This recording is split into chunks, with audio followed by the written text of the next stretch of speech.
Hello बच्चों। NEET 2025 NEET 2025 का ये क्वेश्चन है। इसमें देखो क्या पूछ रहा है। ये बोल रहा है कि जो फेरोमैग्नेटिज्म होता है ना, वो होता है कैसा? पैरामैग्नेटिज्म से ज्यादा एक्सट्रीम या फॉर्म होता है पैरामैग्नेटिज्म का।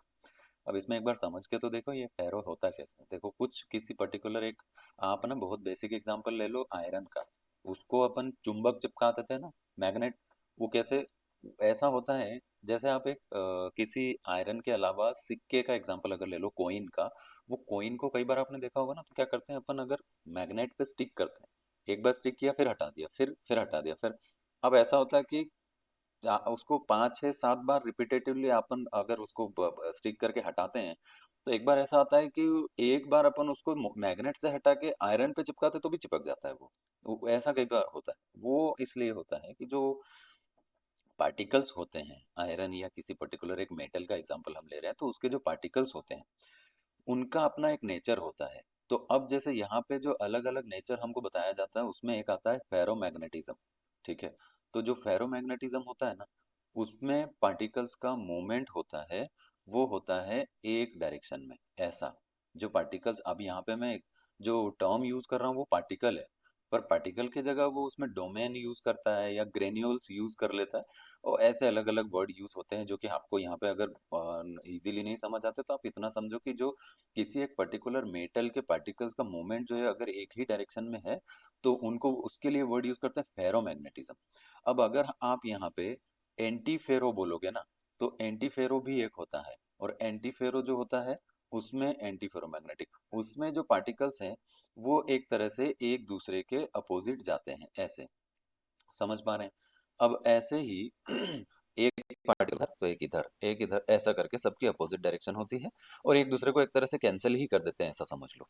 और पैरा कैसा होता है? पैरा मैग्नेटिज्म जो होता है उसमें सारे पार्टिकल्स का रेंडम मूवमेंट होता है।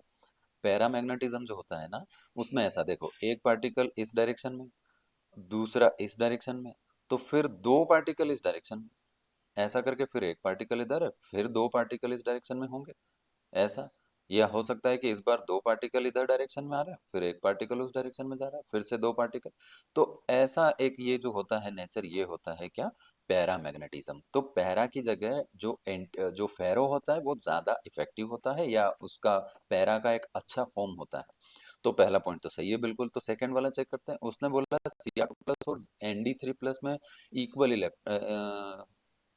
सेम एज दैट ऑफ, है ना, नंबर ऑफ अनपेड इलेक्ट्रॉन। सही बात है। तो देखो, एनडी का एटॉमिक नंबर 60 बताया है, तो ये हमारा 4f सीरीज में आता है। एनडी जो है वो कहाँ आता है? 4f सीरीज में। तो इसको आप यहाँ से लेकर के 4f सीरीज को ऐसे कर सकते हैं। ये देखो, ये 58 होता है, 59 और ये 60 होता है। अब आप यहाँ समझो, 6s में 2 इलेक्ट्रॉन जाएंगे ही जाएंगे, 4f में भी जाएंगे और 5d में भी। अब पहले तो ये देखो कि इलेक्ट्रॉन हैं कितने। अगर हम एनडी देखें तो 60 होता है, और इसके जस्ट पहले हमारे पास जेनॉन आता है। जेनॉन का होता है कितना? 54। तो 54 का कवर हो जाता है कहाँ तक? 5s2 5p6 होता है, राइट। और उसमें 54 अगर कवर हो गया, तो फिर बचा क्या आपके पास? फोर फोर, ये 54 गया और 6 इलेक्ट्रॉन बाकी है। मतलब यहाँ हो गए 6s में 2 इलेक्ट्रॉन रख दिए, तो बचे हुए 4 इलेक्ट्रॉन 4 में रख लो। और उसने कौन सा पॉजिटिव चार्ज लगाया? 3 पॉजिटिव। तो अब आप देखो, यहाँ पे 2 इलेक्ट्रॉन यहाँ से जाएंगे, एक यहाँ से जाएगा। इसका मतलब 4f में 3 अनपेड इलेक्ट्रॉन है, राइट। ऐसा करके 4f में 3 अनपेड इलेक्ट्रॉन है। जबकि Cr है, अब Cr तो आप जान ही रहे हैं, Cr तो सीधा सीधा यहाँ लिख देता हूँ मैं। Cr का कितना पॉजिटिव रखा उसने? 2 पॉजिटिव। अब देखो, इसका होता है 3d5 और 4s1 होता है। ये एक एक्सेप्शनल केस होता है ना। तो इसमें देखो कितने इलेक्ट्रॉन थे टोटल? 6। और 6 में से 2 चले गए, एक यहाँ से जाएगा, एक यहाँ से जाएगा। तो 5 में से 1 गया तो 4 अनपेड, यानी डी में 4 अनपेड होंगे।